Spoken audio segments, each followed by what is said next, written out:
My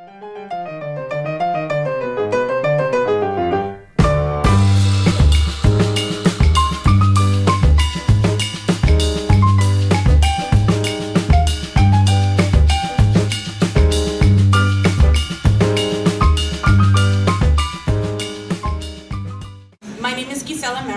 I am the community organizer for the Lower Hudson Valley chapter of the NYCLU, and this program is really amazing to bring to this college campus, and we couldn't do it without the sponsorship of Fordham University and Dean Bryan. So do you have anything, any welcoming remarks? Of course, on behalf of Fordham, Westchester, I welcome you all. We're very glad to see you, and we're very honored to have the opportunity to host this event this afternoon. I guess most of you all know no one can really say no to Professor Quiros. So his encouragement has really helped to keep us focused on what's important beyond the classroom.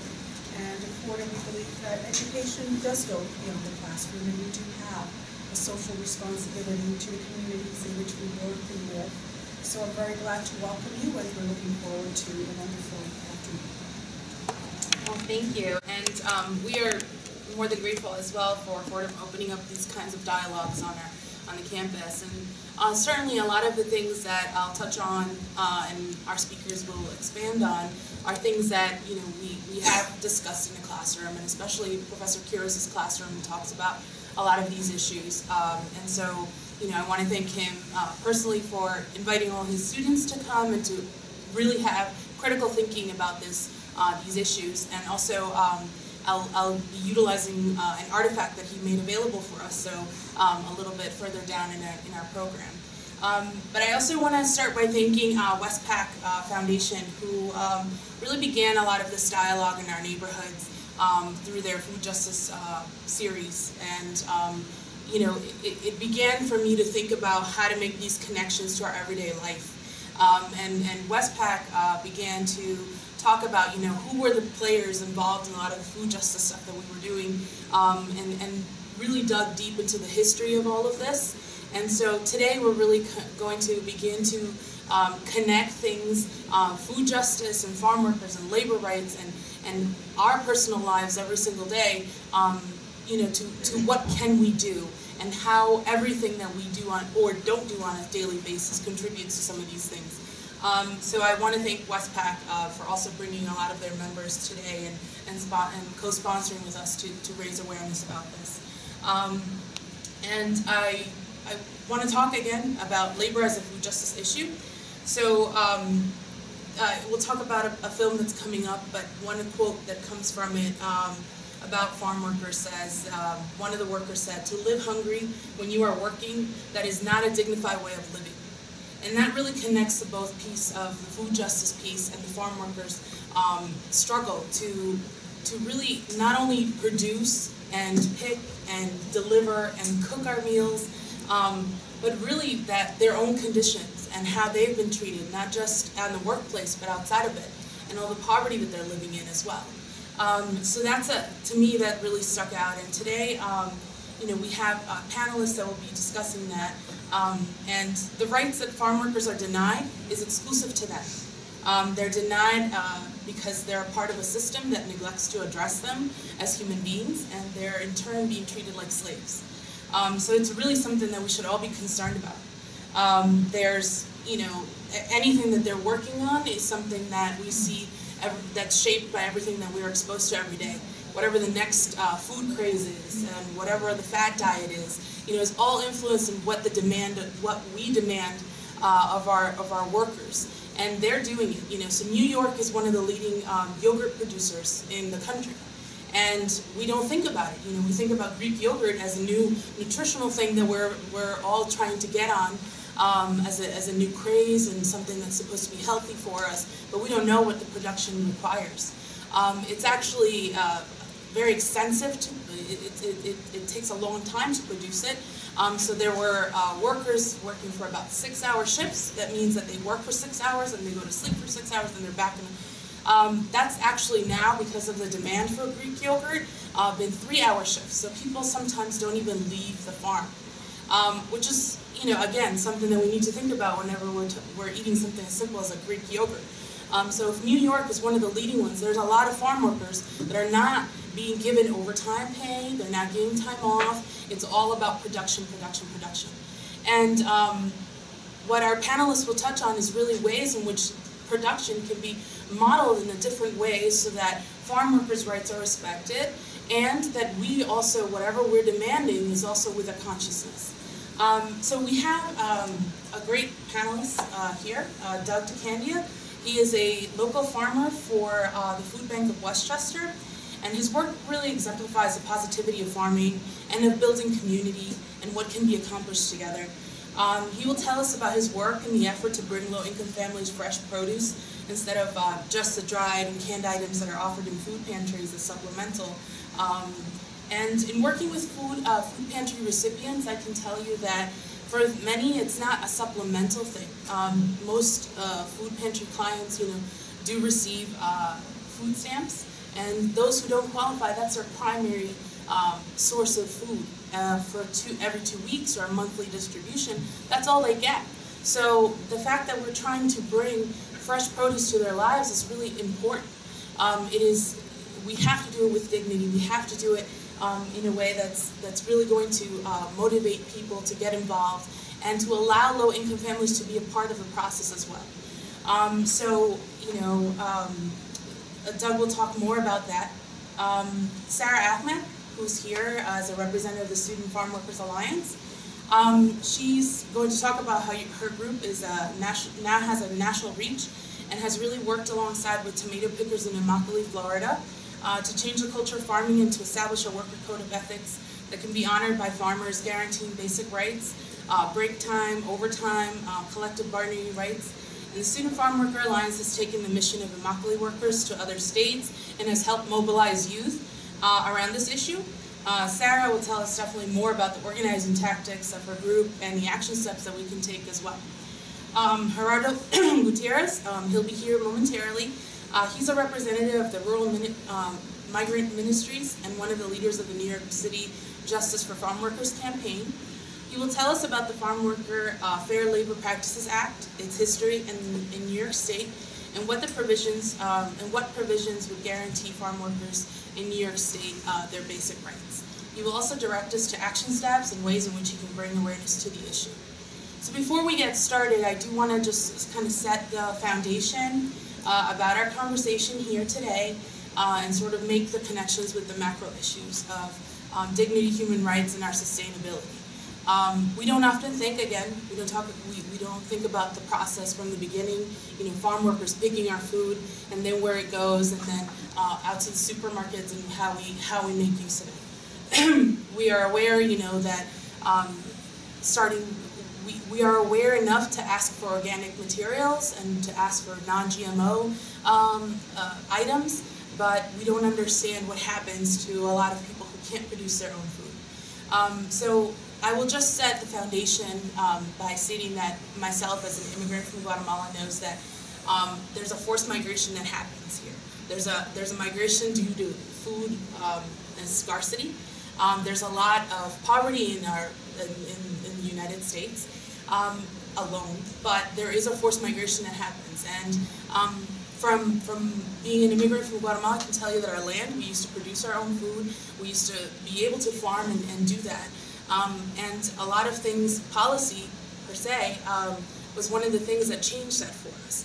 Policy said that we, could lend our land to people and come and exploit it in such a way that now we don't have fertile land. We can't produce the crops that we used to produce and export. We can't produce corn anymore. Coffee is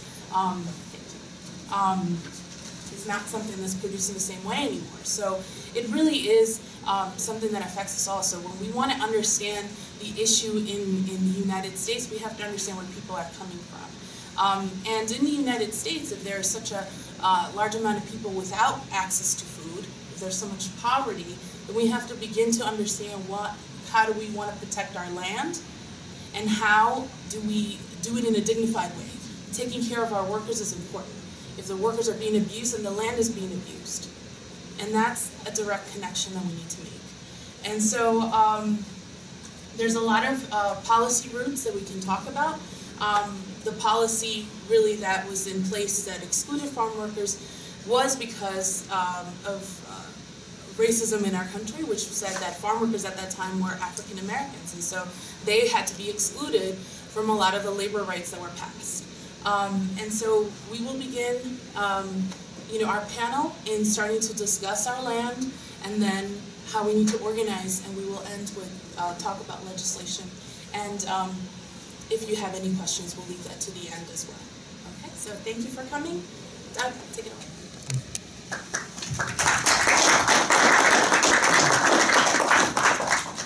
So, my name is Doug. I work with the Food Bank for Westchester. I'm called Food Growing Program Coordinator. It's long-winded, but the Food Growing Program is we're going into our 5th season, and we grow on public land, or private and public land, with institutions. Currently work with a school in Yonkers, Beacon Watts, school for the deaf just down the road, White Plains, Woodfield Cottage, which is a juvenile correction, county jail, and private residence up in Bedford Hills. And so we work with the youth and the inmates, and training and vocational skills in the garden to basically just involve people back into the process, bring people back to the land. That is our goal, and in the process we are growing food, so it's all happening on the farm. Each location has between a ½ acre and an acre of land, and so our focus, really, our mission is to essentially do that, is to reintroduce people, especially youth, back to the source of health and well-being. That being food, that being good work, being movement, exercise. But we've noticed that in the past few generations of people that there's become a greater disconnecting people from the source of things, and I think once that separation occurs, it's very easy to exploit the source of the sources of things. And so when we become disconnected from, say, our food, it becomes then easy to exploit labor and land and other people, because we don't understand, we don't see a fruit for where it's come from. We barely see it for what it is, its nutritional value. Food has become something that we need as energy to just keep going throughout the day. That's what it's become. But what it is ultimately is that reconnecting to ourselves and to the land. That's what food and farming does for us. It brings us back to the earth, back to where we've come from. And once we're there, once we have that reconnection through a taste, through being out in the field, being in the garden, getting our hands dirty again.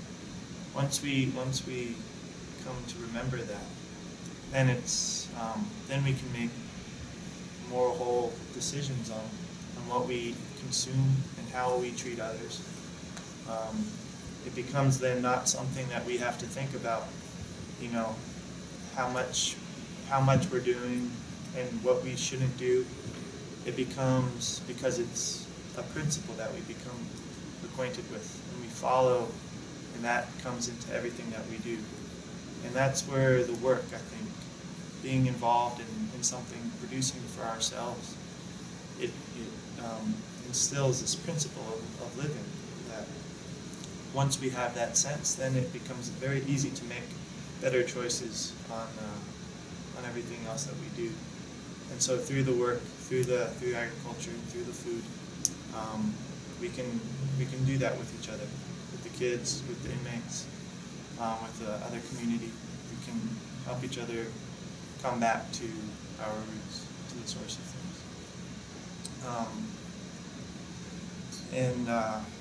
I guess for the food bank, working with at-risk populations of people, working with students, working with other members of the community. Together we are then, the food is going to the food bank and out from the food bank to the pantries and soup kitchens. And so it's not, the food bank distributes about 6 million pounds of food a year to the food bank, to the different pantries and soup kitchens. So quickly, the Westchester is about 1 million residents, and close to, it's approximated that 200,000 people in Westchester are considered hungry. They don't have a, they have days throughout the month where they don't have enough food. That's what hunger is, I guess, defined as in this county. But that's 1 in 5 people. And depending on where you live in Westchester, you might not see that much. And once you don't see that, then it becomes very easy to, discount what's happening around us and to not see that connection back to, the food that we're eating or the things that we're doing and how it's impacting other people. And a place like Westchester becomes so apparent that there are billionaires in this county, and there are people that are living in poverty. And you can see that the more money is it's a relatively fixed, finite thing. If someone has that much more money, it means that there's going to be someone with that much less money, and it doesn't balance out. When there's imbalance, then there's disease and disorder. And so we can see that manifesting in so many different things. And I think the troubles that we're seeing are just a manifestation of that, unsettling within ourselves. And so the more we can come into balance and do the things that make us whole and human, the more able we're to then create wellness again back in society. And I feel where I've come into agriculture is to see it as that farming for me is it's that practice, daily practice for me that brings me back to two things where I can have a clarity of thought, and if I can share that with other people, then that is my goal. And I think if we can share that through the food, that is also something that we can do. And so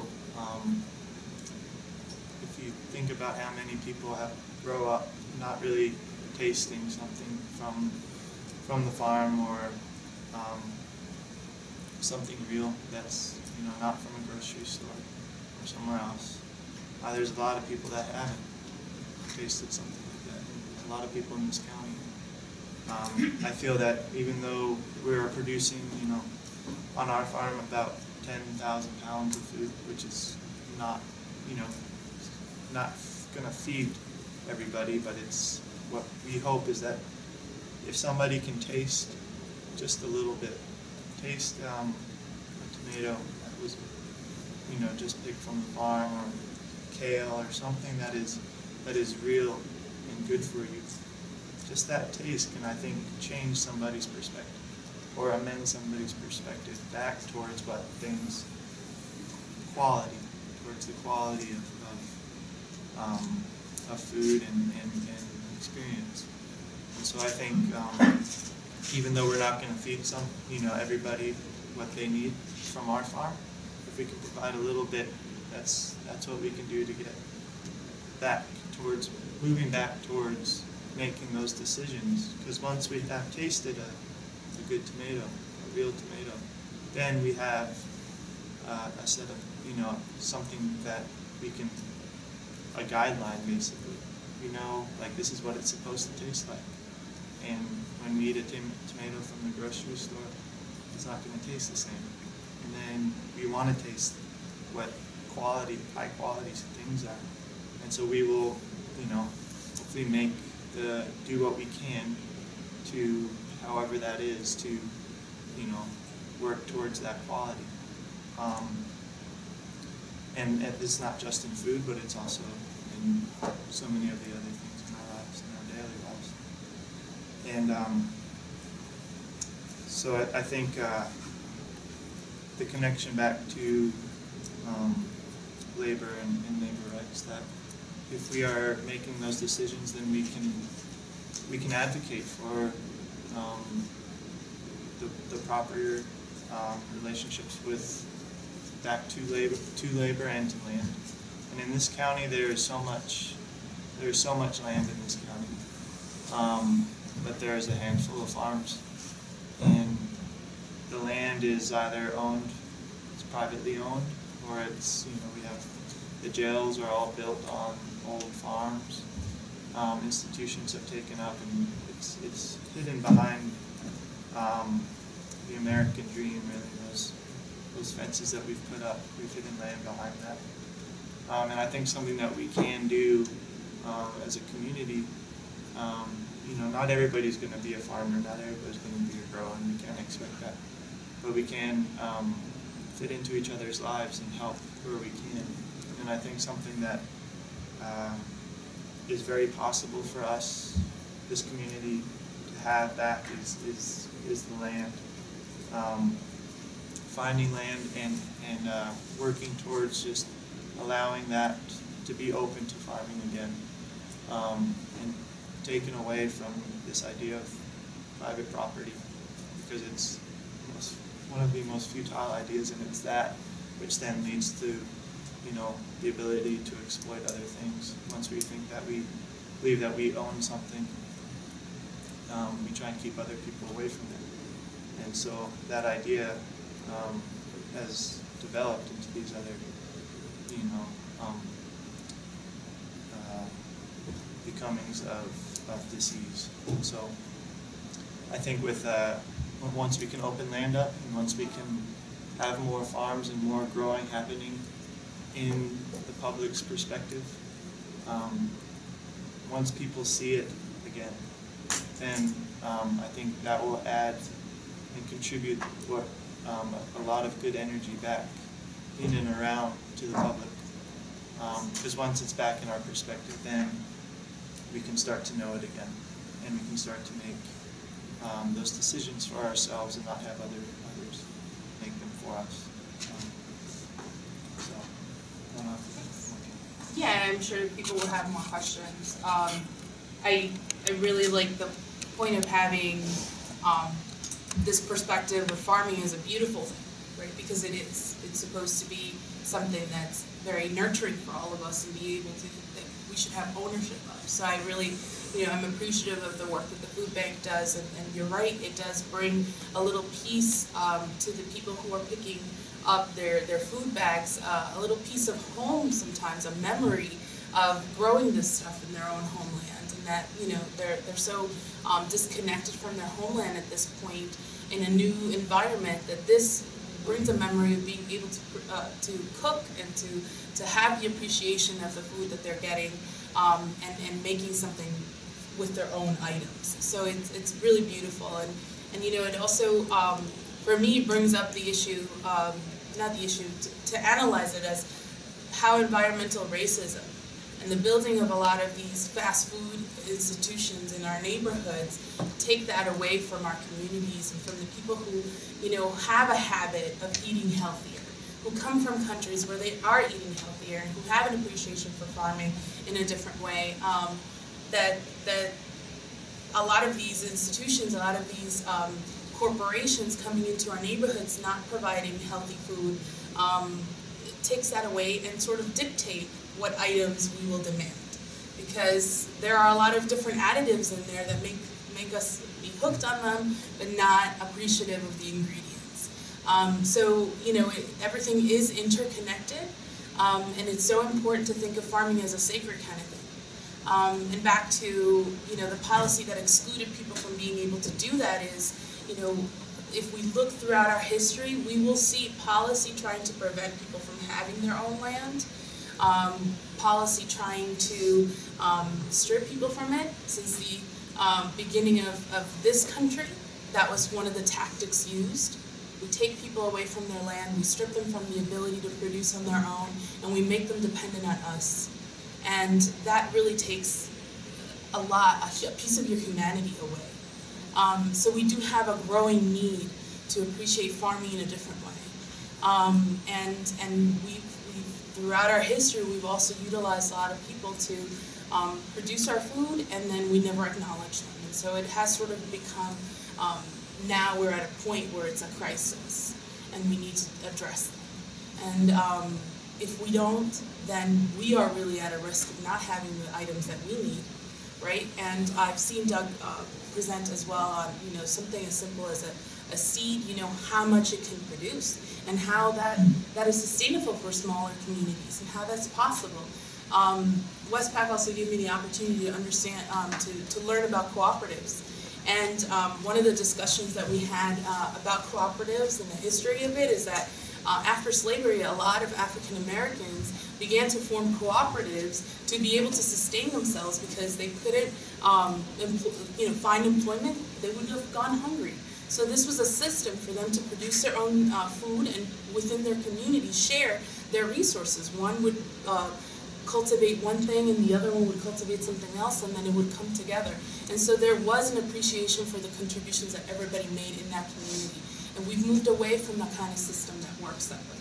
We've moved away into an individualistic kind of society. And so it's very, very sad that these things are happening. And so I truly appreciate the work of the food bank in having the consciousness to bring fresh items to the 200,000 people that are hungry in this very county. And like I said, there are a lot of families who cannot afford the meals, and they do go hungry for large parts of the month.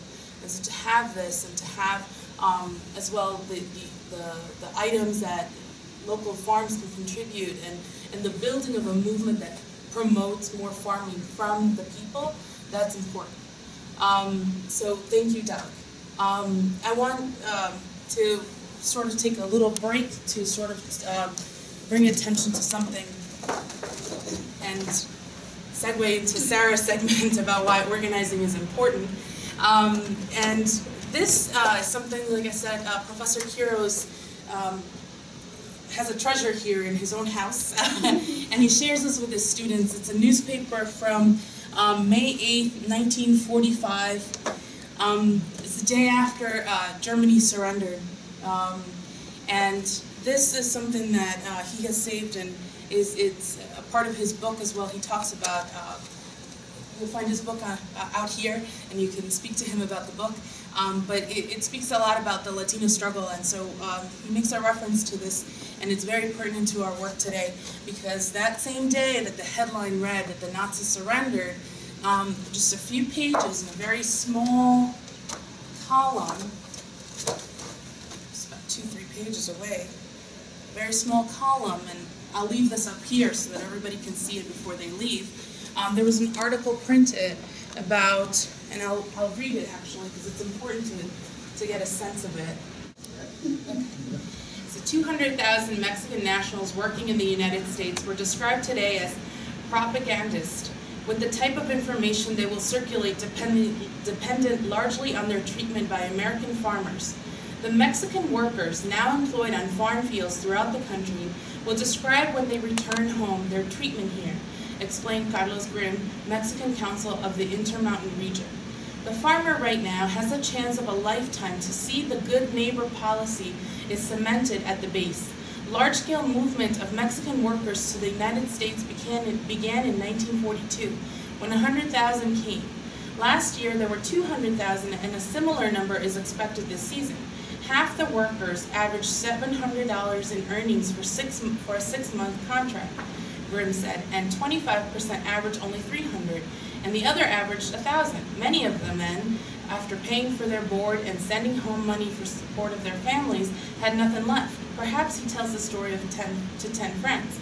Thus, the 200,000 workers contact 2 million persons.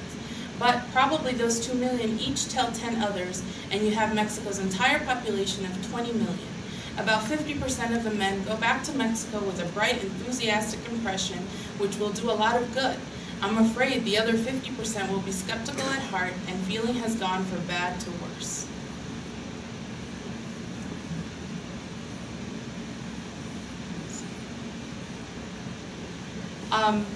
So the importance is that a lot of conditions haven't changed. And do you want to say something? Yeah, what's important there is that in what Guisela just read, it was in the newspaper, is how poverty is politicized.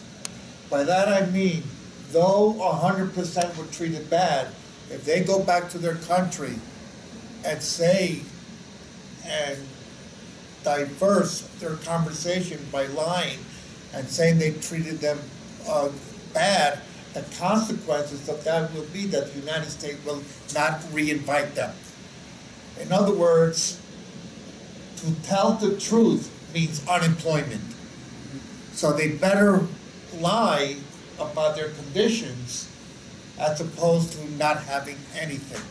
Now what's important here is a lot of things. That first of all, and I'm glad you said a lot of things with Westchester, is that I teach a course here about 2 semesters ago that Dean Bryan asked me to teach on poverty. The students were surprised that I never showed statistics and I never showed graphs. Poverty is not a number. Poverty is politicized, it's real. It is unnatural to be hungry. It is not a natural state. Poverty, there's nothing natural about being poor. It is a strategy to have people poor, just like it is a strategy not to pay the farmers during World War II. Now imagine if farmers didn't work while our soldiers were fighting in Europe. The consequences of that would have been devastating because even the military needed the food. During World War I, now World War II had to be fought. During World War I, it did not have to be fought, and I don't want to get into the history. But even during World War I, the only reasons that Puerto Ricans, such as myself and my family, were made citizens were only to help the soldiers because they needed soldiers to fight before there was even a draft. So we became citizens, but treated as others. Another thing, when we hear about slavery and we hear about the Reconstruction, we hear about 40 acres and a mule. We all hear that in our history book, the white history book, 40 acres and a mule. The fact is that not one slave ever got 40 acres. 40 acres became a myth because what happens if you have land? If you have land, there'll never be poverty because you can grow everything that you eat. And when you grow everything that you eat, you also have your own trees. And then you can put your own shelter. You don't have to ask for anything. And that didn't sit well with the United States. The United States needs a poor population to do the things that it can't do. So they created the poverty as poverty is created. I remember when my parents came here, they told me about these things. I remember my mother opening carnation milk with the 3 little holes in it. You put in the carnation milk and you drink it, and you drink powdered milk, and you did whatever you had to do. This is all political. And not-for-profits are not always the answer. Not-for-profits can be just as corrupt as for-profits. So when I hear the word not-for-profit, it's not like, oh, finally somebody else is taking over an organization and doing it right. The problem is, here's a legitimate not-for-profit. The Urban League, we all heard of the Urban League. It started right after the Civil War, and the Urban League had to do a lot, was supposed to do a lot for the starving slaves.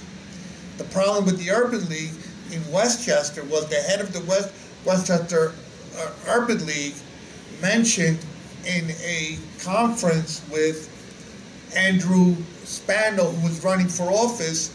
We were at a conference and he was one of the speakers, and he said, I'm glad I no longer see the homeless in Westchester.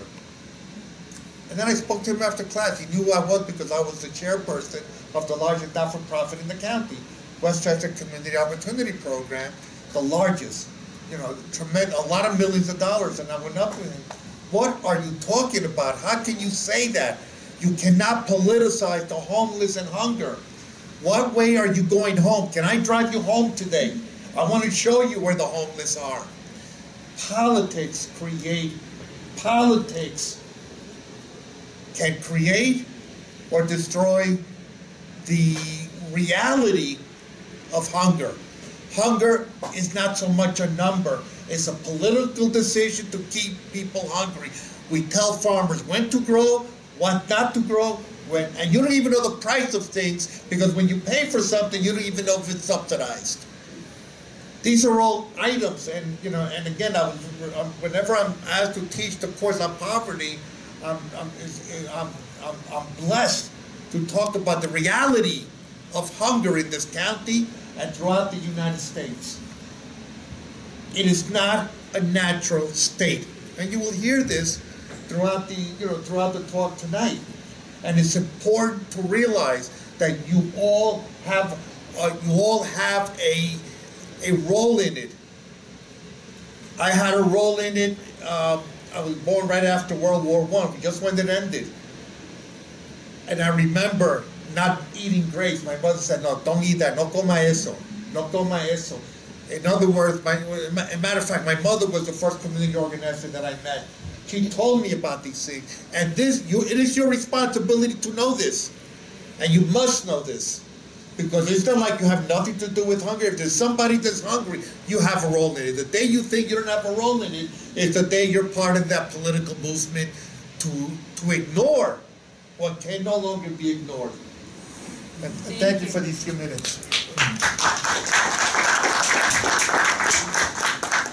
One of the things that we often discuss, and Professor Gutierrez discussed in his class, is the role of organizing. And if we want to make all these changes, if we want to combat a lot of the policies that have allowed these conditions to persist, we really have to begin with the power of organizing.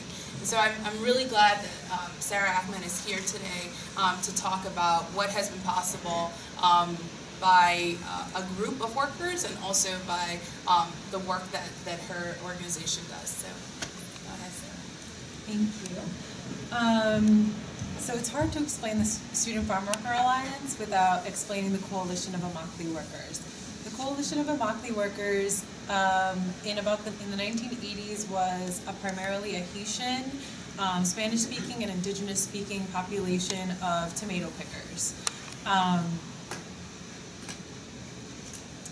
To say that is that there were many different cultures in this small farm worker town in Immokalee, Florida, which is still a very small farm worker town. All it has is farm workers.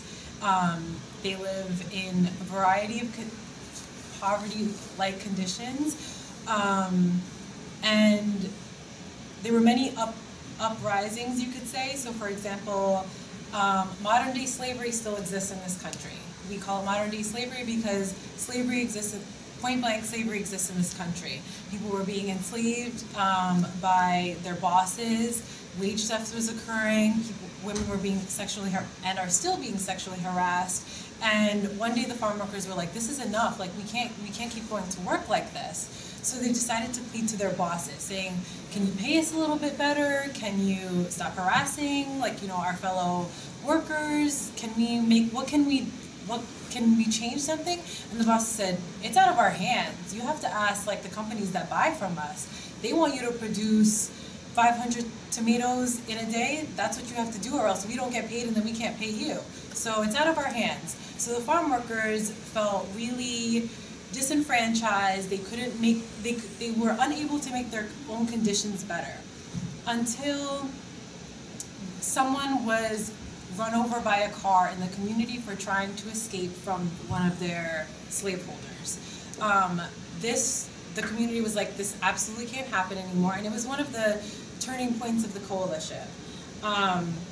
Through this, they really started organizing. They started having meetings in churches. They started having meetings in little rooms, trying to figure out what can we do so that way our community isn't being treated like this. We have the legal right to work here, where our wages are being stolen, and what can we do to make our conditions better?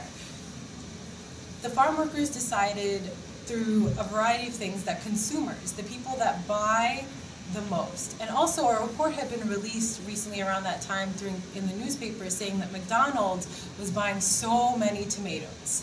And these are tomato pickers, so they were like, "Why don't we go to McDonald's and ask McDonald's to pay our bosses a little bit better, and that way they can pay us a little bit more."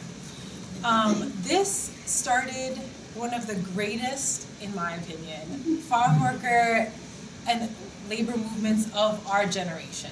This is not something that happened 300 years ago. This is something that is still happening now and that they're still fighting for. And 20 years ago is something I think most of us were alive for. It's when we, it's not something that's out of our capacity and out of our hands.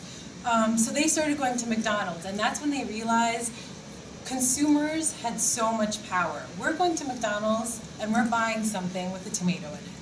And if we want to pay 99 cents for it, that's great. But what does that mean that the farm workers are getting paid for if we're willing to pay 99 cents for it? McDonald's keeps the price down for us because that's what we say we want. And if that's what we say we want, McDonald's tells the bosses of these farm workers, we need tomatoes as cheap as humanly possible, or as cheap as unhumanly possible. And so what happens to the farm workers? They get paid pennies per hundreds of tomatoes a day. So farm workers have to pick 32-pound buckets of tomatoes. To go back to Guisela's bringing back the history, farm workers and domestic workers were taken out of the Fair Labor and Wages Act, so they do not get access to a minimum wage, they do not get access to vacation, paid sick leave, none of that. So they're completely excluded from it. So farm workers, many industries get paid by the piece rate. So it's how many they pick, not per hour, not per day or per season, it's how much they pick. So if someone's an older person or if someone gets sick one day and they start to slow down, that means they're not making minimum wage that day.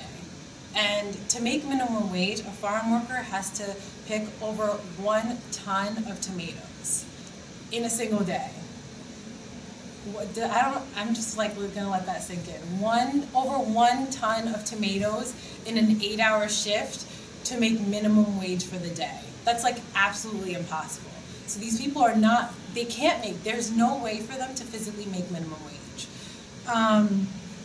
So what the farm workers have done is they've instituted a fair food program, which they went to McDonald's with. They do not negotiate with these companies because if they negotiate, it means their wages, their families, their communities completely suffer. The fair food program has 6 major tenets. So they go to the companies asking for a penny more per pound. That is the biggest thing.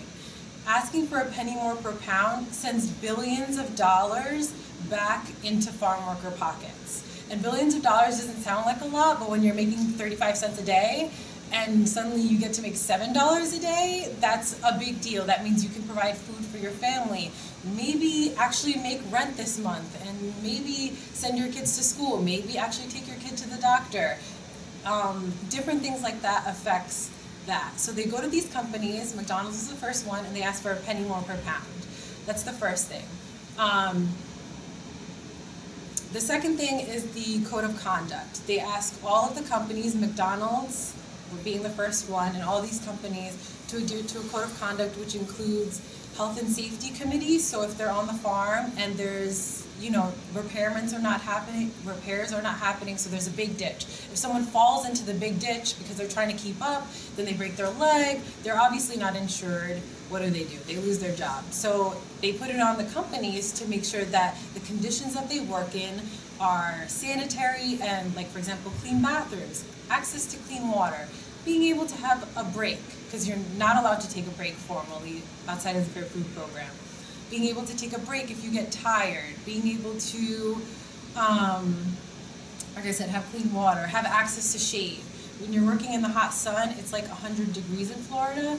It's not exactly to work an 8-hour day without clean water, no bathroom, the conditions that you're working in, if you can be injured, not to mention you're not even making minimum wage, so you can barely support your family, so you're really trying to do the best that you can at this job. So the health and safety committees are very important, and they're worker-led. So the workers on the field are responsible, they form a committee on each farm to oversee the farms, and other workers will tell them the water is not clean coming from this area, or et cetera, et cetera. So the health and safety committees are very important. Also, a zero tolerance policy for sexual harassment. This is a really, really big problem in these communities because women from the bosses to the owners of the farm to quote unquote overseers, women from their co-workers, they can be sexually harassed by anyone, and there's no consequence. And the consequence for that is a woman is being constantly disrespected. Has no dignity in her work, and she's working to feed a family. So either it's, you know, she can choose to be unemployed and then her kids go hungry, or her parents go hungry, or her family goes hungry, or she goes hungry. So what do you do when you're being sexually harassed? And do you choose to leave your job, or do you choose to endure it? And no one shouldn't choose to endure that type of living condition. Imagine going to work every day and someone's like touching you. That's disgusting, and no one should have to live like that, especially when they're just trying to make a living. So zero sexual harassment. And they go to these companies and they ask for this. And the companies can decide to say yes or no, and that is where the organizing comes in. Realizing that consumers have power, Student Farm Worker Alliance is a group that supports the coalition of Immokalee workers by focusing on organizing students and young people. So we bring the young people to Immokalee and we say, take a walk around the town. Like, just take a walk. We take them on walking tours. You can see where they were holding the farm workers as slaves. You can see the access to the conditions. You can go to their local food markets. You can see that the food that they pick for us is not the same that's in their stores. You can see the difference of the type of communities right outside Immokalee as you drive in. So it's really a concrete, on the ground, the students experience it, they learn about it, they hear from the farm workers themselves. So I was a student and I went down and I heard from farm workers. Women said that this program has changed their lives. As of right now, 13 companies have signed on to the Fair Food Program, which is incredible. It has changed the lives of so many farm workers, and it has changed the lives across industries. One of the other things that has been instituted is a worker resolution complaint mechanism, which is extremely important in farm worker communities. If you have someone going to audit and they're not a farm worker, how are they going to know what are the real issues that are happening? Especially when often these auditors do not even speak the same language as these people. So when they're asking them, when they're interviewing, saying, is anything wrong? And they're like, no, everything's fine. You know, what are they gonna tell this person that if sexual harassment's occurring, all of a sudden she gets fired? There's no ramification, there's no way she can protect her job. There's no way anyone can protect their job in this type of industry. So having a worker resolution complaint mechanism, workers are reporting to the coalition of Immokalee workers, and they are protected completely in those positions. So if a woman reports sexual harassment and then gets fired, McDonald's can then go and hold the company responsible, which could end up that they can go on probation, or McDonald's stops buying from them, or Whole Foods stops buying from them, or Subway stops buying from them. Any company that buys from those farms that violate any part of the code of conduct, their contract either goes on probation, or if they choose not to fix it, then they get terminated. And when you have $1 million contracts, that tends to change your mind a lot faster about making the lives of farm workers a little better. So that's really how the coalition started, and Student Farm Worker Alliance, like I said, focuses on student and youth. So what we have done is students have a lot of power, especially in the Taco Bell campaign. Taco Bell was kicked off 35 campuses. When you think of how much money Taco Bell lost when they got 35 contracts cut, they were not pleased, and they were forced to sign the contract. And people think that, oh, these corporations, from the good of their heart, they're seeing that these farm workers are being treated so horribly, so they're just going to sign on, pay them the extra penny, and make sure these women don't get sexually harassed. Corporations do not care. They will fight tooth and nail to make sure that they do not have to pay just a penny more per pound of tomatoes. Burger King, the reason Burger King signed on is because they found out that the CEO was using his daughter's email and screen name to tap into CIW. Like, for example, we have all of our information is open. We have open calls, open things like that, but he was going online and slandering the CIW, and then he got caught, and it was in the New York Times, and the company was forcibly to make retribution for that. signed on to the Fair Food Program. So that's really how corporations end up signing on. Right now, are the companies that have not signed on that we're asking to sign on is Wendy's, which is our fast food, which is the only top 5 of the fast food corporations in the country that has not signed on to the Fair Food Program. So McDonald's, Burger King, Subway, the company that owns Pizza Hut, and KFC, Yum Brands, they have all signed on to the Fair Food Program. So why do we need Wendy's to sign on to the Fair Food Program example? You say like you have 13 like really huge companies that have signed on. Why do you need Wendy's? Why do you need Stop and Shop to sign on? Stop and Shop is the supermarket store that has not signed on. Because if a farmer says, oh, this woman on my farm is being sexually harassed, I really don't want to fire this guy. I'm just going to go to Wendy's. They haven't signed the Fair Food Program yet, so we can just go to them, and then the farm worker, that the boss can still continue to sexually harass the women, continue to steal their wages, continue to have all these horrible conditions on the field because they don't want the ramifications of it, and Wendy's will pay for those tomatoes because they said they don't want to be part of it right now. So that's the reason why it's so important, why it's an industry-wide standard that all of these companies are on board. I'm going a little fast, so 15 minutes. But yeah, so that is the reason why we want Wendy's and Stop and Shop to sign on to the Fair Food Program.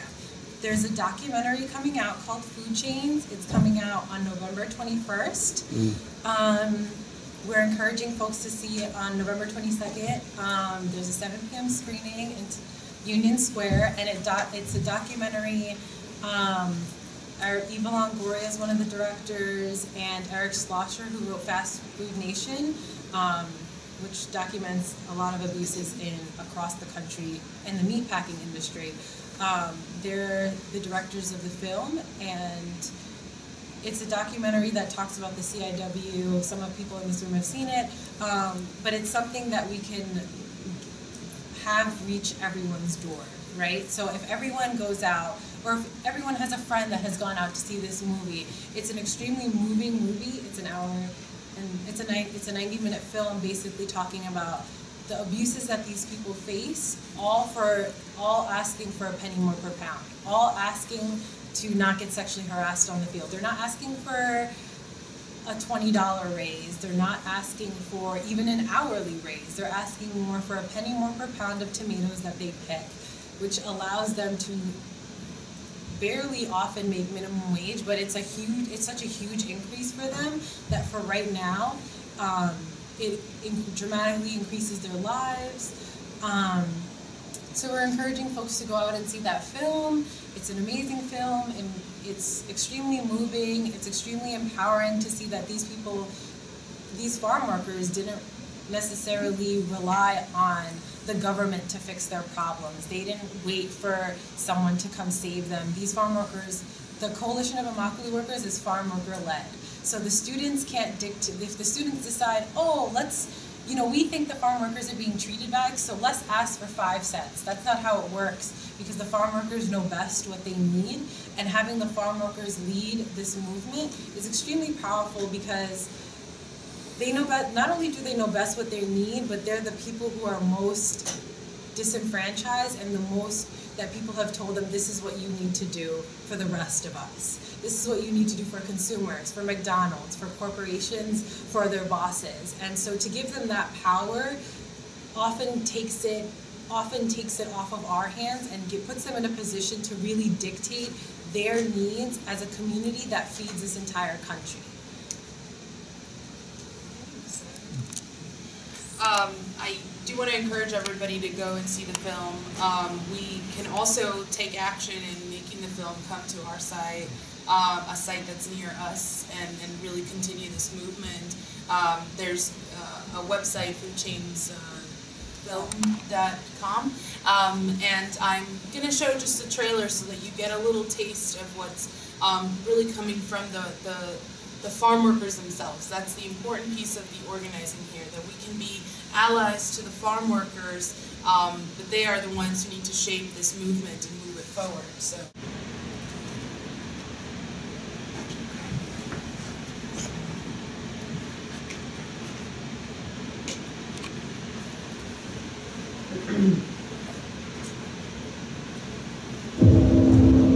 We know our economy is stronger when we reward an honest day's work with honest wages. Let's declare that in the wealthiest nation on earth, no one who works full-time should have to live in poverty.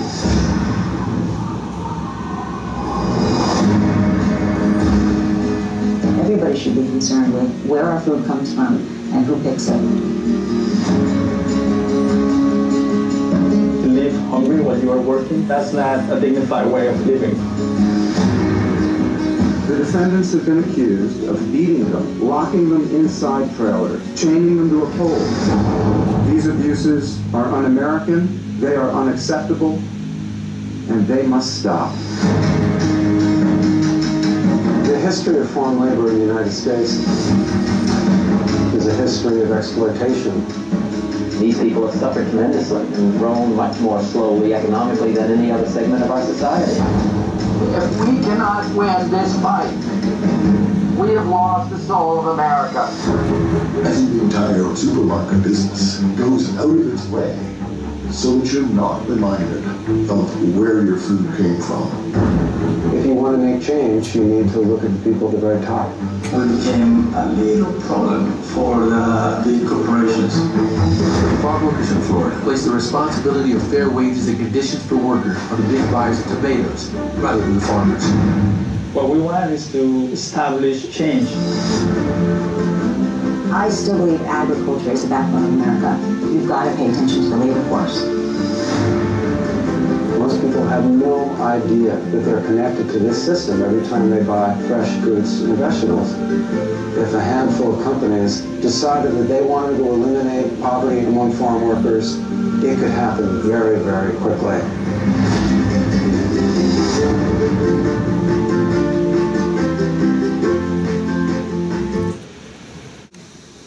Certainly the organizing piece is so important, and I wanted Sarah to come and talk to us. And a lot of people say, well, you know, we're talking about motley workers in Florida, you know, what does it have to do with New York State and our push for legislation that brings labor rights to our farmers here? It has a lot to do with it. And one of the things that has happened is coming out of the silence, you know.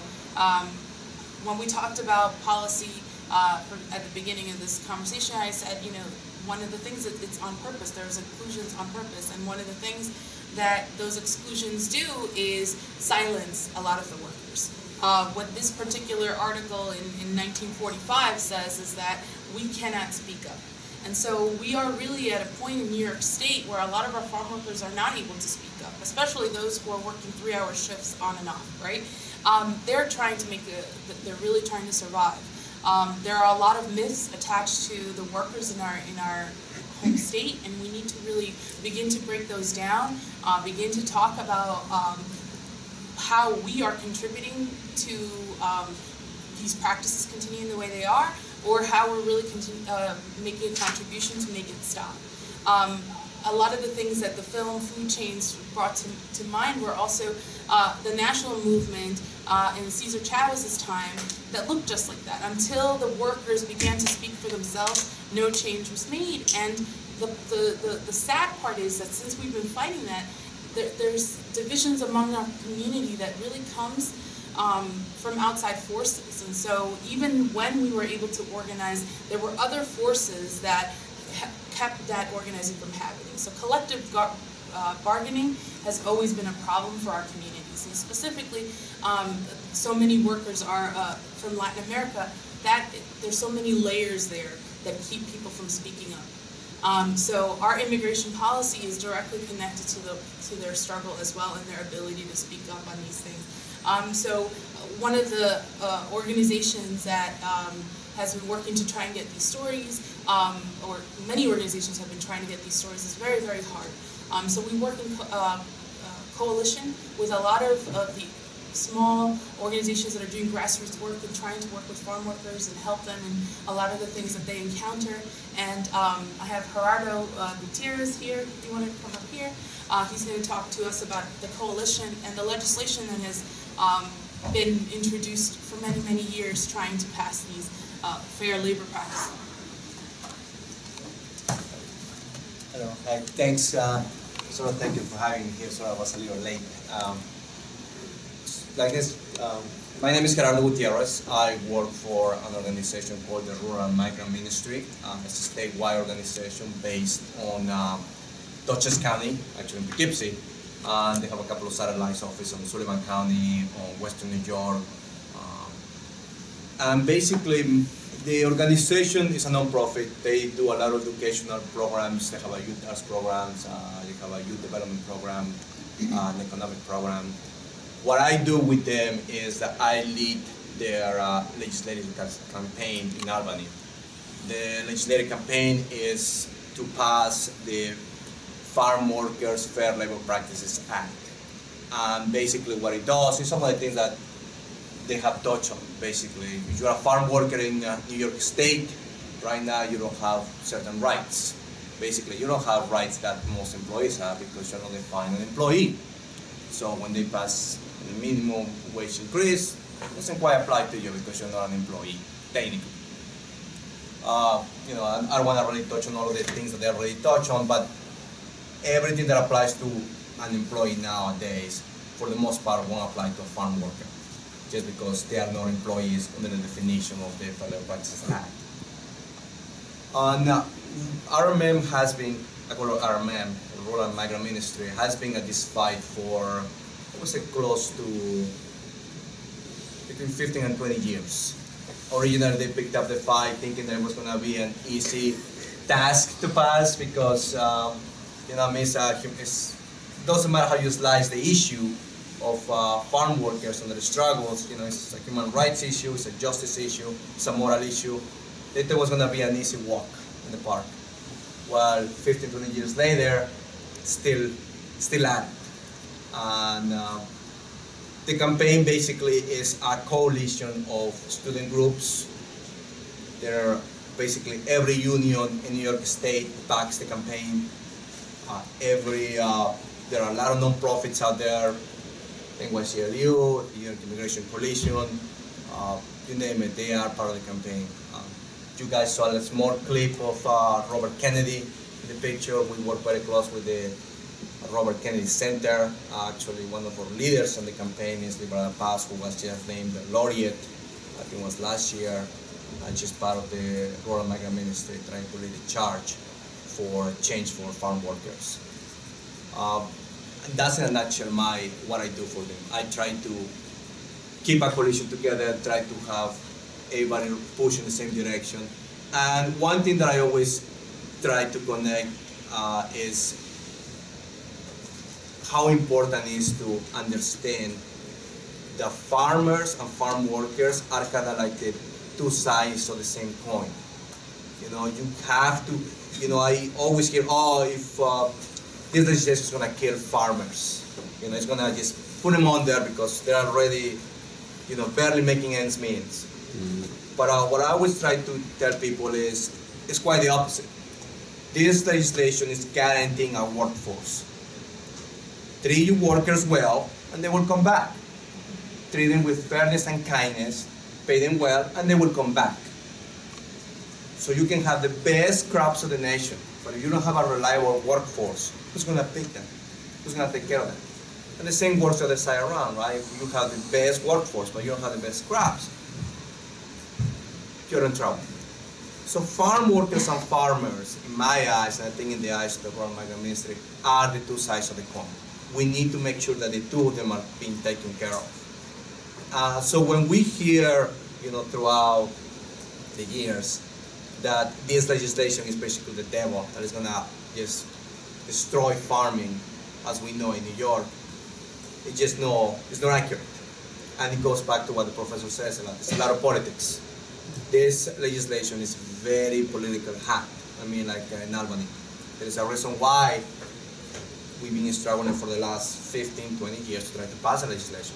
The last victory that this campaign had was in the 90s. And that's when farm workers were required to give them potable water, drinking water in the field for farm workers, and a porta potty. And the reason those laws back in the 90s were actually passed, not because most people say, oh my God, this is happening in the fields. It kind of happened because it was a little more of a selfish approach to it. Back in the 90s, there was a little outbreak of salmonella, and people, especially in Upper Manhattan, started connecting the dots. If people don't have bathrooms, where do they go?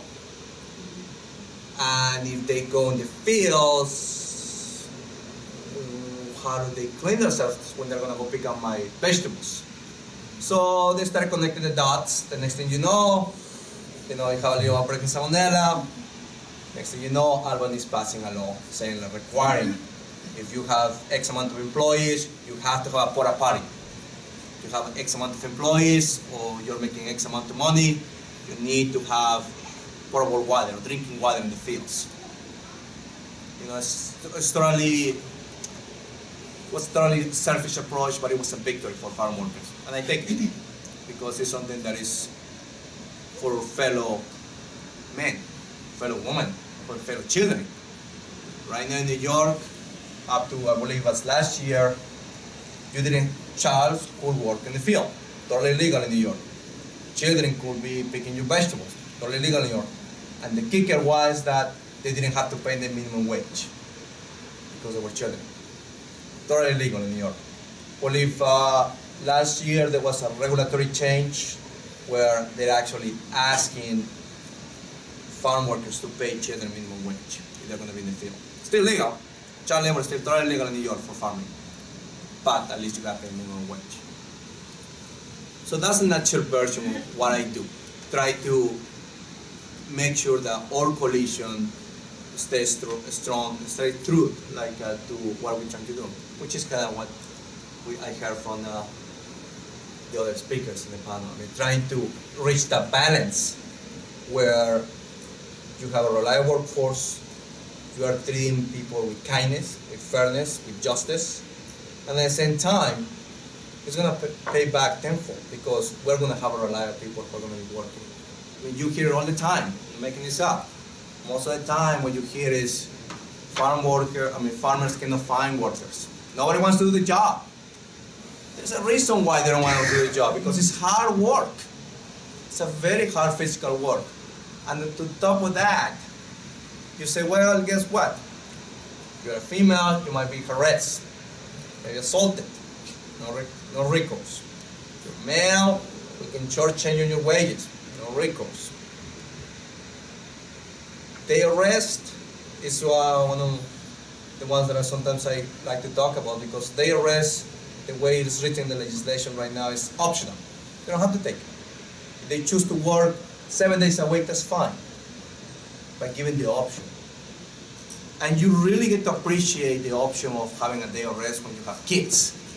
Because if your children get sick, you want to stay home and take care of them. If you're a farm worker and you stay home and you take care of your kids, there's no guarantee to a job.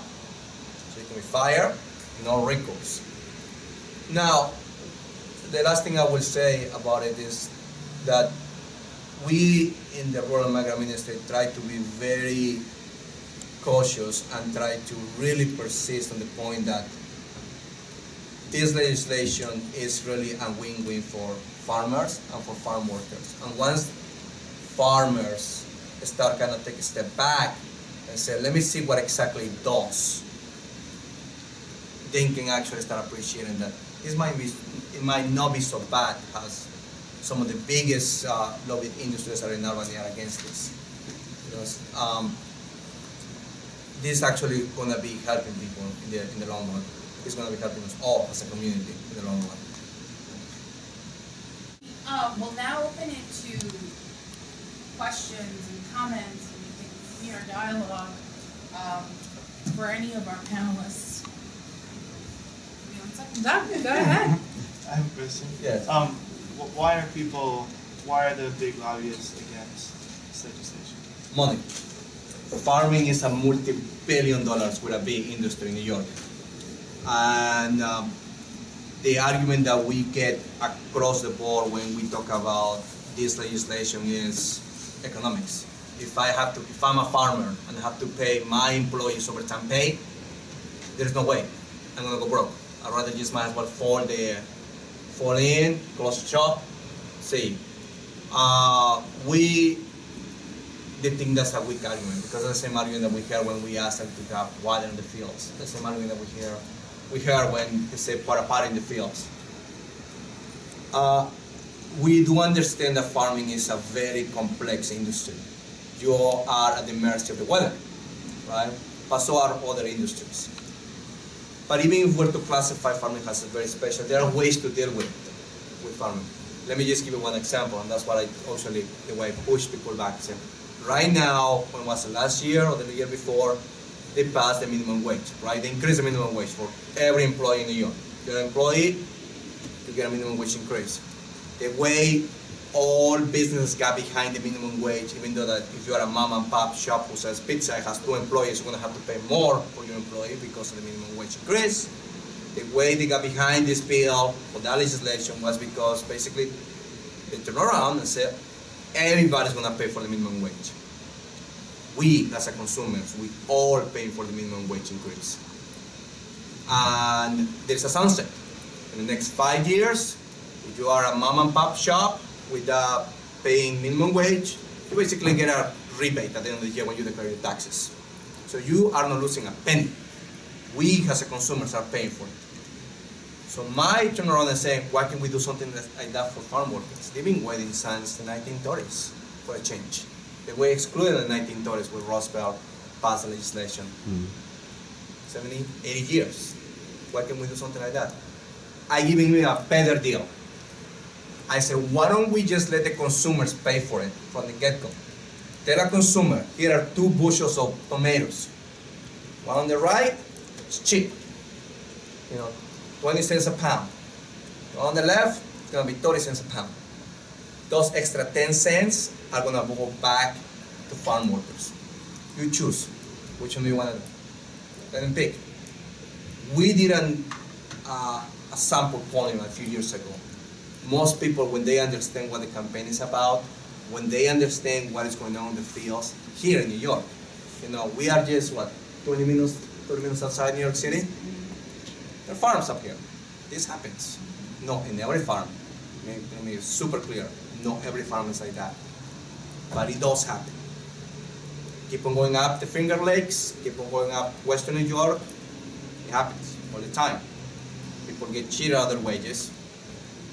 People are, I don't know who said that about the, who complain. I think a professor said, people complain, guess what? You have a job next year. Because a lot of these contracts come what they call the H-2A visas, which basically are contract workers.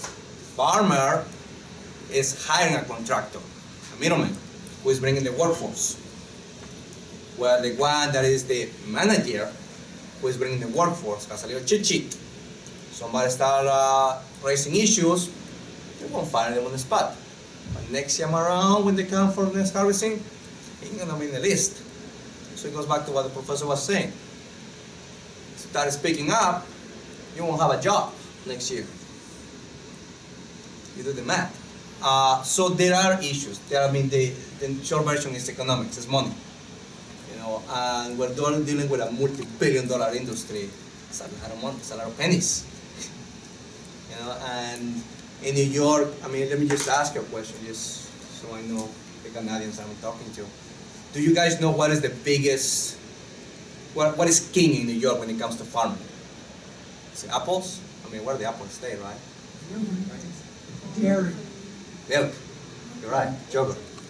Yogurt is Greek yogurt, especially right now, but milk. New York is a milk-producing state. It's about 55% of the gross in the year, and that's huge. We're talking about billions of dollars that go into this. Then I think it's followed by some, I don't know where wine falls along the line, but it's not that far behind. But yeah, milk. Most people don't know that. They think, oh, well, vegetables, apples, God knows where the apples stay, right? But no, it's milk. Milk is king in New York. And also about, when we do have a natural disaster, I think there are subsidies, right? When a hurricane happens and things like that. There have been subsidies, but nothing to the farm workers. Well, right, and I mean that is true. I mean I didn't want to go into that path, but yes, I mean that's another thing that people forget, right? I mean, farmers are one of the very few in the industry that has subsidies. I don't see construction companies having the subsidies, right? Who are also outside. I don't see landscaper business having the subsidies. If you are a farmer, you do get subsidies. You got statistics for everything, right? You're going to send statistics, you're going to send people say like, oh, they're not enough, or they barely cover any kind of damage that we have. True, but you have them. You have them by the federal government, you have them through the state. There's some insurance. The business, you don't have your own private insurance, you're out of luck.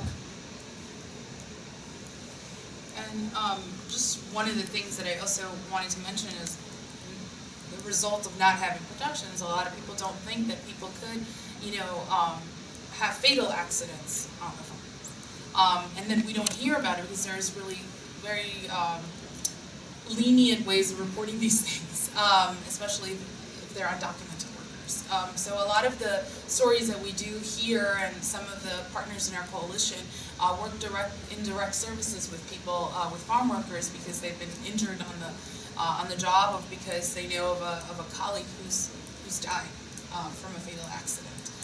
So the dairy farm workers actually had a statewide tour in which a few of the workers were able to come and give testimony to some of the things that they see. And many of the things that Sarah mentioned, a lot of two of the women that were on the tour that were talking about sexual harassment that exists, and especially no accommodations for women with restrooms or anything like that.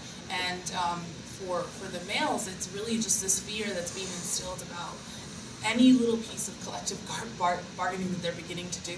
It's just, there's a lot of fear, and there's always some sort of backlash to that. But it's, again, how do we get past the silence that the workers are forced into?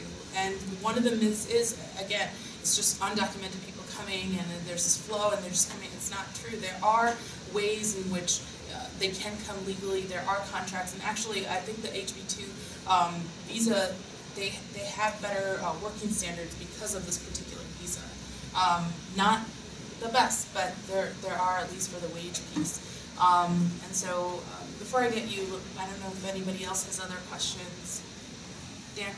I was just curious if there's been similar legislation passed in other states, and that has any lessons for us. And do you have any thoughts on how to actually educate and activate the public so that when you mentioned 20 cents per pound tomatoes versus 30 cents, that the consumers might be willing to make that choice, but how to actually activate them in a way that pressure is applied to businesses and politicians?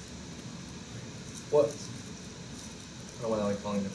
I can tell you one thing. Well, one thing I would say in terms of like activating is, I think education is the primary thing. Even workers need to know their rights. If workers don't know their rights, they won't complain that they haven't gotten their wages. They won't complain that they're being sexually harassed. So I think education is the primary way, and there are many people who are, for example, willing to speak on a panel to educate a room full of people to go home and educate more.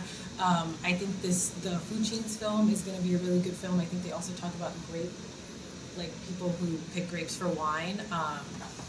And also one thing I wanted to comment about the previous thing is the cost on an average for family household of 4, so 2 adults and 2 children type of households, the cost for a whole year for tomatoes, if they were to industry-wide have an extra penny more per pound to pay workers, was $62 a year, which is not a lot, and that would increase the wages of farm workers. That means they're spending more money in our economy. They're actually able to buy the tomatoes that they pick. It stimulates our economy in and of itself, but the actual initial fear is the thought. So many people have said it's so much politics that prevent people from thinking, oh, why should we pay the 10 cents? Well, people have said to me, well, they're probably undocumented, so they shouldn't be here anyway. And it's like, well, then you shouldn't be buying tomatoes because they're picked by undocumented people. Or you shouldn't go to the grocery store at all. Why do you get fresh fruits? why do anything at all? You know what I mean? Like, people want to put the blame on other people when the fact is, for example, the salmonella case that broke out. Farm workers will report that if you're rushing them to, you know, if you don't want to pay the 10 cents, that's great, but when they don't have bathroom access and they're picking the food, the strawberries, especially in strawberries, that's also a thing that has come out. There's a huge issue around strawberries in that industry. I mean, how many of us love strawberries and how many of us don't exactly scrub our strawberries clean? And that personally like really affected me because I was just like, you know, tomatoes, I work with tomato farmers. I don't work with strawberry farmers. I don't think I even know a strawberry farmer besides my mom, and that I don't know. She doesn't really sell anyone the strawberries. So strawberry industry, that's a huge issue as well. And so when you think about the ramifications of these issues, I think the ramifications are really what pull people in. And they really like, people need to like hear the stories, and hearing from a farm worker is like, I think the best source of information, because when they're telling you like, this is what my life is like, and you're like, this can't be like that, this is America, we have rights. And they're like, no, that doesn't exactly apply to them, it doesn't apply to them. And also farm worker wages have been stagnant since the 1930s. They have seen no increase in wages. And when you think about that, like what were basic work employee wages in the 1930s? It was probably like $5, and now it's like $9. Like, so imagine if you're still making $5 an hour and you have no way to make that 8 or 9. I think that's how consumers can change. That's also something I think very much from the producer, from the farmer. Some of the biggest lobbyists in this state, the Farm Bureau, which is, they have a lot of power as far as the legislation that goes on, and I think they, you know, they're listening to the member farmers. Their mission is to serve agriculture. You know, that's their mission. So they do things based on that. But I just came from a Farm Bureau meeting last week, actually, for our county, our region, and the farmers are, you know, from their voices, they say, you know, we can't, you know, our farm, we can't afford to you know, this legislation because it's going to hurt us, it's going to hurt the farmer, we can't afford that. And I think being able to present something, a supplement, an alternative to the farmers that, you know, some clarity that, like we said, that, you know, you can get a rebate at the end of the year if you pay your workers livable wage, minimum wage. There are things that I think can happen in these big, powerful organizations that eventually do lead up to, you know, the legislative change that we need.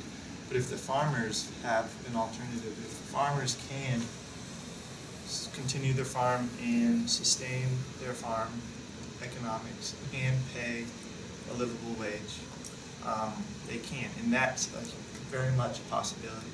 Farmers just have to get over this idea that it's going to cost them their farm if they do. But I think having that conversation will and can do a lot, because that's eventually what influences what happens on the farm. Let me just answer your question regarding what state. The state that is at the forefront of really changes is California, due to the Chavez movement. They are the ones that they do get paid time and a half for overtime. There are some rights that they don't have. I believe collective bargaining is not part of that. I mean, we are trying to make New York the next forefront of these changes. And like he's pointing out, I mean, the real issue is with this legislation, and this is for what I would call corporate agriculture. You know, the big agricultural companies are the ones that get affected by this. But let me just give you an example. On our last negotiation, 2010, this legislation went to the floor for a vote for the first time in 15 years. We lost by 3 votes. 3 of those votes were Democrats in Long Island. They flipped. They endorsed the bill, their name was the bill, turned around, they voted against the bill because they thought they were going to lose their election. Guess what? They lost their election, either way. I will never say it was because they voted against the bill, but what they were trying to prevent still happened. You know, during that time when we were negotiating with the Farm Bureau, now the cat's out of the bag, so to speak, because it's the main industry that is actually against this legislation, we say, okay, well, let's talk about when overtime will stop. For most people who work 40 hours a week, after 40, it's overtime. We say, okay, it's farm. Why don't we do like California does, 60? Farm Bureau came back and said, why don't we do 80? When you come back to someone and tell them, give me 80 hours before I can do overtime, that's not good faith negotiation. So, yeah, there are alternatives. We have thrown alternatives to them. I think that was a very decent compromise. Let's do the same thing that California does, 60 hours. Believe me, farm workers that we work with that are in our coalition were not happy about it. They're like, why? What makes our job different? Why are we different from everybody else when the threshold is 40? Still didn't work. We knew it wasn't going to work. We were going to come back to something else.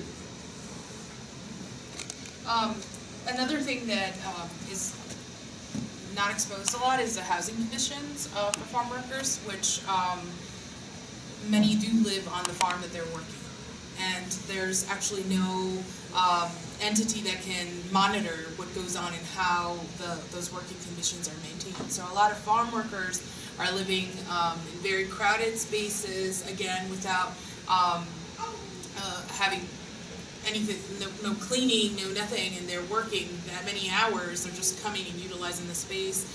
In the case of a lot of the yogurt or the dairy farmers, you know, who are doing very short shifts and just going to sleep for a few hours, the farmers actually go out and buy their groceries or whatever they're going to eat, and they're the ones who are providing the food. So they're completely dependent on their worker in order to have a survival, food and shelter.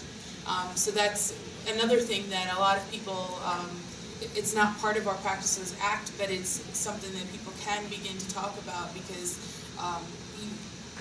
if we're not getting this legislation passed, we need to begin somewhere to talk about how people are living. This is, again, slavery under a different name, very hidden, and people are not able to speak up for themselves. So, any other question? Are the factory farms and independent farms being tracked separately in terms of... What do you mean by tracked? Being watched, observed in terms of the way they treat farm workers and the conditions involved in... I'm not sure, to be honest with you. I am not sure if they're being tracked and by whom, if they are tracked at all. Remember, I mean, these are private property. Even when you apply OSHA standards to a place, federal government cannot just come barging and say, let's see if this farm complies with OSHA.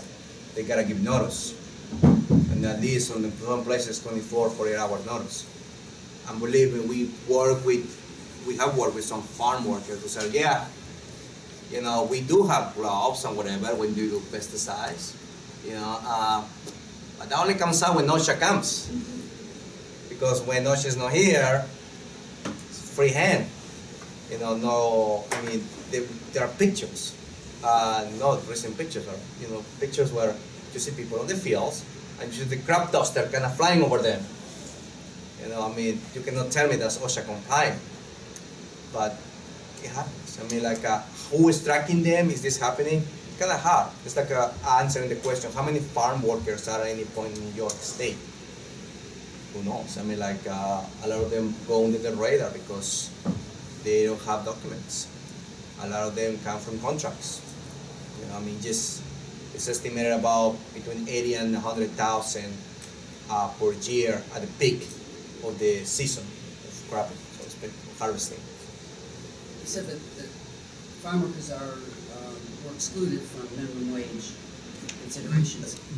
Were they addressed at all? I mean, it was just absent?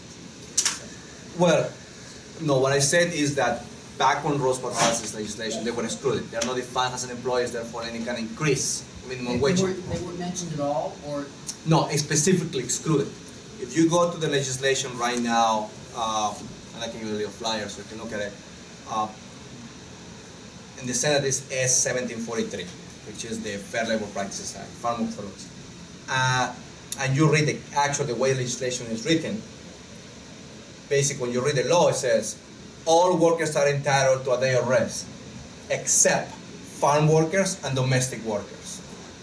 All employers are entitled to overtime pay, except farm workers and domestic workers.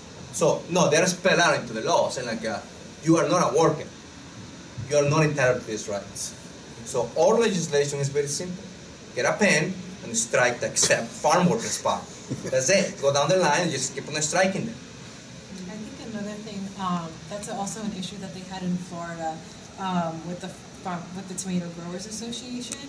Initially, the Tomato Growers Association did not want to sign on to the Fair Food Program because obviously it would cost them a lot of money to all of a sudden pay these workers a penny more per pound. And when they're picking a 32-pound bucket, that's like 32 cents, possibly a couple dollars a day more, which industry-wide, when there's hundreds of thousands of workers at any given point, that translates to a lot of money. But put into the consumer's hand, for example, corporations, once the growers were on board, it was very difficult for them to get the top people to give the consumer dollars to the tomato growers. So the Tomato Growers Association oversees like all the tomato farmers, whether they're big, corporate, small, they all have to be certified under that industry. So there's difficult levels at every process.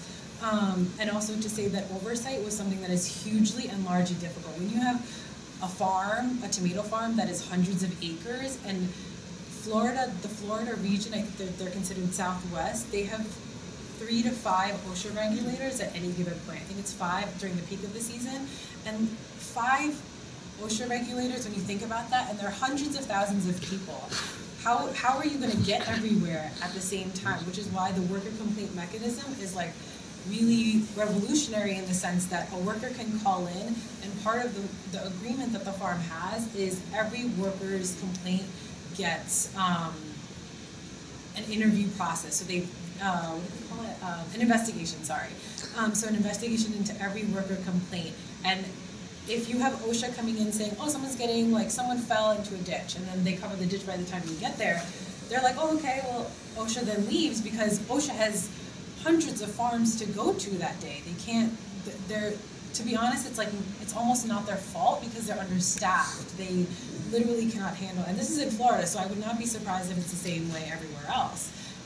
They're so understaffed they can't do the job of everything. So having workers almost do the jobs for themselves is in so many ways so much better because you don't need to overwork the OSHA regulators, and if you have a 24-hour complaint mechanism where every case gets investigated, and then you have a specific resolution process in line, it makes it a lot easier for oversight to occur, which is one of the difficulties of the agriculture. And this is like industry-wide, I'm not saying like specific, but this is the difficulty that they had with tomatoes, is like, well, okay, fine, we got our rights, but like if sexual harassment occurs and no one's gonna come investigate it, then it's almost like, why did you even go through that process to give us all of these? Or why, if you work so hard to get McDonald's to give the penny more per pound, if the boss is gonna steal it anyway, then how can we fight that we didn't get our penny? Or like, then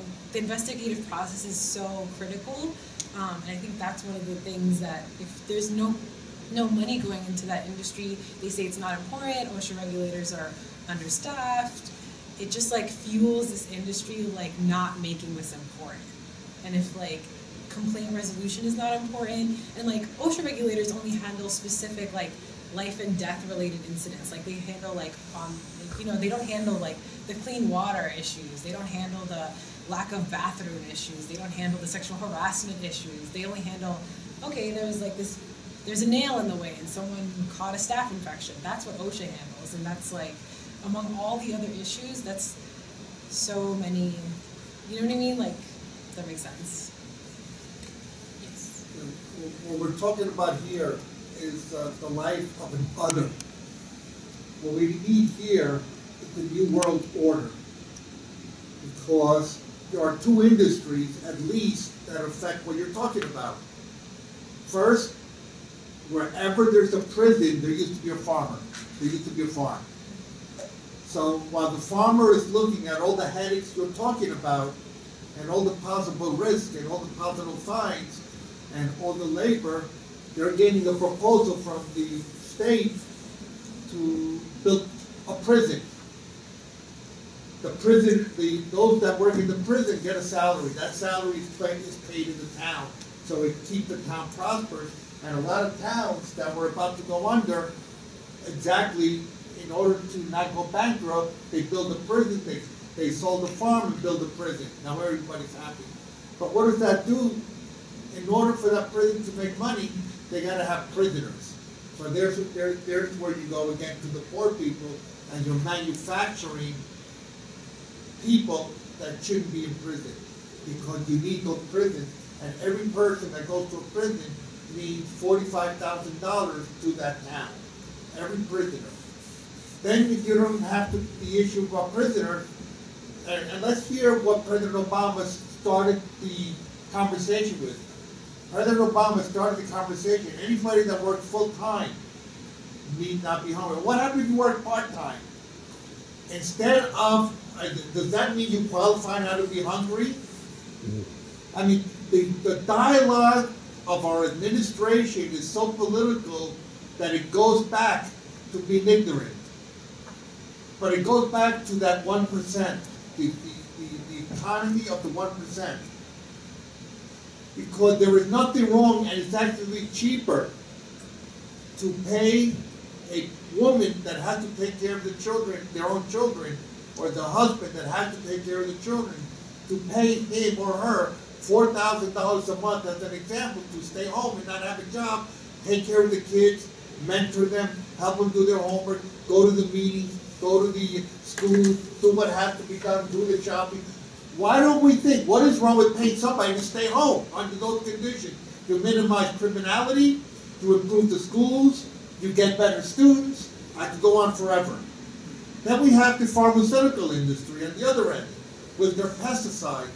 Cancer is an industry. 1 out of 3 people in the United States get cancer. But some of us don't have health insurance. Some of us cannot afford the medicine that's required when the diagnosis start coming out.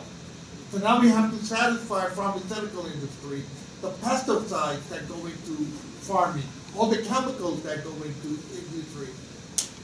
There's all of the young people here have a responsibility to think and activate a new world order. What this country tries to forget is our narrative. I love the fact that you mentioned the narrative of the worker, the narrative of the slave, the narrative of the other. The narrative must be part of every paper that we do in school. The narrative must be part of every dialogue. The narrative must carry us to a new world order. Because what we don't have here is, being radical no longer does it. We have to be clear about it. We have to be above the radical movement. And the narrative must hit our textbooks. And if the textbooks don't have it, don't use it, boycott them. The narrative must be there. Because even the textbooks are made by white industries that create them, and professors that if they don't write what has to be heard by the government, they cannot be published, they cannot be used. So now you have to use writers that write with their own publishing companies, self-published books, where you can get the truth and not have to edit them. We need a new world order.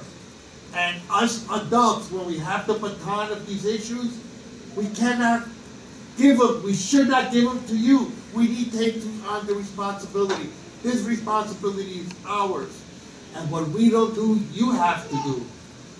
And I say that because economics runs this country. To make changes, you have to hit them in the pocketbook. Because there's... You mentioned before the grape strike that was started in the Chavez era, and I want to wrap up, but that's... we're talking about things that shouldn't be considered revolutionary. Passing a Fair Labor Practices Act should not be revolutionary. But it appears that way because not a lot of people are aware of what the problem is, and not a lot of people know how to be a part of the solution. And when we do make our state and we get on a bus and we want to go and lobby about this issue, there aren't enough people that are so aware of this issue and own the information that they can speak to it, that we lose that battle.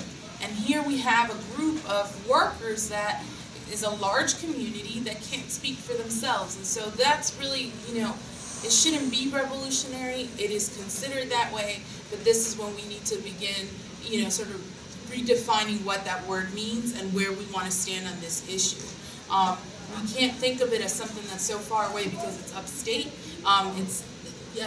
Somebody mentioned Long Island. Yes, there's wineries and things that we enjoy, but that's also, we need to look at every single thing that we do. And so, you know, just as Professor Gutierrez has mentioned, just think critically. We, each one of us, still have a contribution to make about this issue, whether it's becoming more informed and sharing the information with others, or whether it's really being at the forefront of the organizing piece, or, you know, really trying to bring back what the beauty of farming is, and contributing to projects that are bringing that to the people who are hungry, and trying to move away from having poverty in this country. There is plenty of food to go around. You know, again, I mentioned another presentation that Doug was meant, you know, we have enough to sustain ourselves, but we need to come up with the models that work. And that's not what's happening here. We're allowing others to take on, you know, the baton, as Professor Gutierrez mentioned, and we're not really being conscious about what, you know, what we're putting in our mouth is already making a statement, either in support or against a social cause. So I hope that you got a lot of this information. Doug, do you want to say something? Just one thing.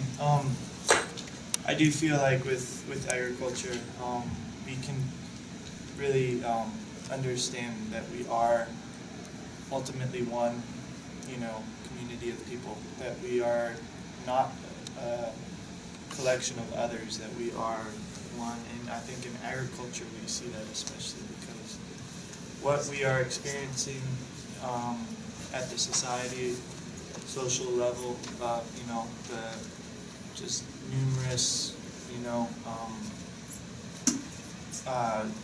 forms of unease that we see in sickness and war and things.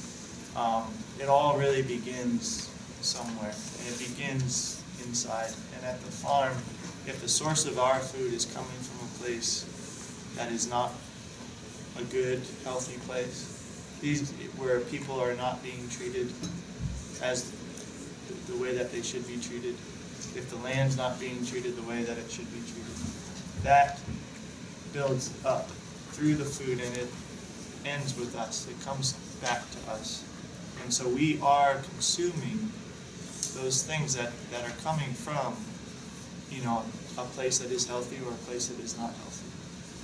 And we have that choice of how to support it, what we want, and how to support what we don't want.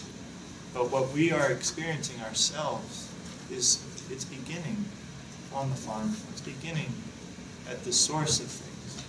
And so I think there is to know that, you know, people are going to make decisions based on money, like Professor said, but also on their own health and the health of their family and their children.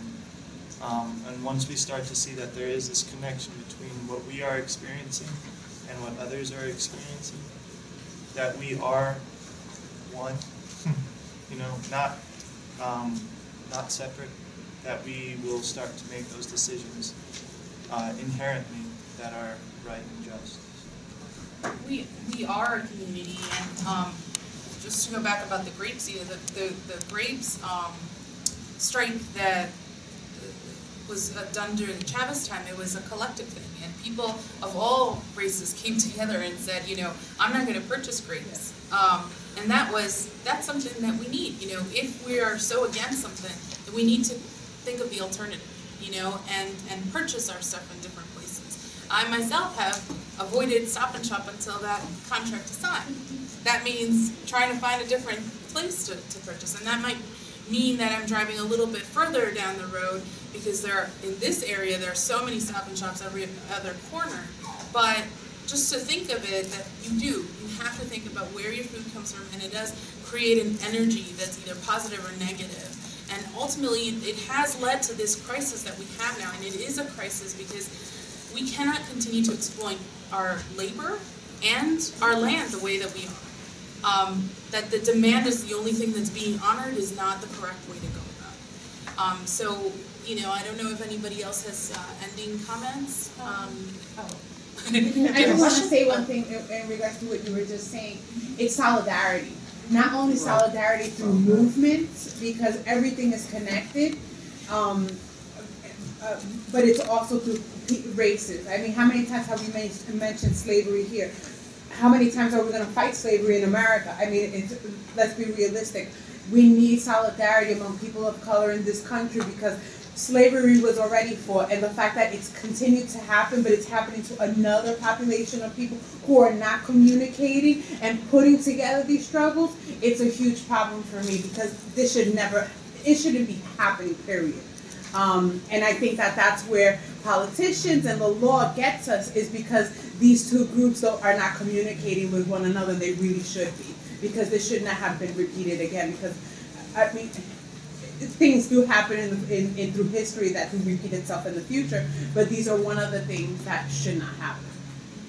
What I was going to say was, especially with education, I think I have two great fellow panelists, but invite us to your schools, invite us to the smallest of meetings. Like, meetings don't have to have 30 people in the room, it could have 10 people, and 10 really dedicated people can make more of a difference than you think. I think, like, we have communities that we can connect you with. We can connect you with farmers, we can connect you with dairy farmers, I can connect you with tomato farmers. They come to New York, they visit, they do presentations. Like, this is not an inaccessible struggle that we're asking for. It's these people are willing to do the work, they're willing to go out there, we're willing to go out there, and so I would say like, make sure you get our number, get our contact information, come talk to us afterwards, ask us any questions that you have. You have resources in the room as well. Make sure if you really want to make a difference, don't walk out this room and turn your back to it. Make sure you make a connection and a plan to move forward, even if it's just a simple, I'm going to email this person tonight. Have your high school students go to Fordham. And just to add on to what you said, if it's considered so revolutionary, then we need to consider the revolutionary tactics, and that doesn't need to be a violent thing. You can start meeting in smaller spaces, in any discussion that we talk about organizing, you saw that a lot of the people started meeting in basements or started meeting in small coffee shops or in places where they could really speak to themselves without being monitored. In this day and age, that's getting harder and harder. So, really talk to the people that are expressing concern and also doing something about it. And that's a piece that we need to really get behind. Yeah. Gerardo's going to say something, and then you can say something. I would just echo what she said. Education is huge. I mean, knowing that there is an issue there is huge. Let me just give you one. When I joined the campaign about 2 years ago, the first thing that most people ask me most of the time, what is this campaign about? That's the basic question. And when I'm done telling them what the campaign is about, the second no fair response that I usually get is, how can this be? So what that tells me is that my audience, the ones that I was just talking to, they didn't know there was an issue. So if we are going to ask you anything when you walk out of this room is, like they said, digest it. There is an issue out there. It's not happening in China. It's not happening in third world countries. It's happening right here in your backyard. It's happening in New York. And this is New York. I always said, we know better. Yes, just a quick thing. We're talking about things that shouldn't be considered revolutionary. Passing a Fair Labor Practices Act should not be revolutionary. But it appears that way because not a lot of people are aware of what the problem is, and not a lot of people know how to be a part of the solution. And when we do make our state and we get on a bus and we want to go and lobby about this issue, there aren't enough people that are so aware of this issue and own the information that they can speak to it, that we lose that battle. And here we have a group of workers that is a large community that can't speak for themselves. And so that's really, you know, it shouldn't be revolutionary. It is considered that way, but this is when we need to begin, you know, sort of redefining what that word means and where we want to stand on this issue. We can't think of it as something that's so far away because it's upstate. Somebody mentioned Long Island. Yes, there's wineries and things that we enjoy, but that's also, we need to look at every single thing that we do. And so, you know, just as Professor Gutierrez has mentioned, just think critically. We, each one of us, still have a contribution to make about this issue, whether it's becoming more informed and sharing the information with others, or whether it's really being at the forefront of the organizing piece, or, you know, really trying to bring back what the beauty of farming is, and contributing to projects that are bringing that to the people who are hungry, and trying to move away from having poverty in this country. There is plenty of food to go around. You know, again, I mentioned another presentation that Doug was meant. You know, we have enough to sustain ourselves, but we need to come up with the models that work, and that's not what's happening here. We're allowing others to take on, you know, the baton, as Professor Gutierrez mentioned, and we're not really being conscious about what, you know, what we're putting in our mouth is already making a statement, either in support or against a social cause. So thank you again to Fordham and for the space and for everybody to come together and really discuss these things. And thank you to our three panelists. Thank you.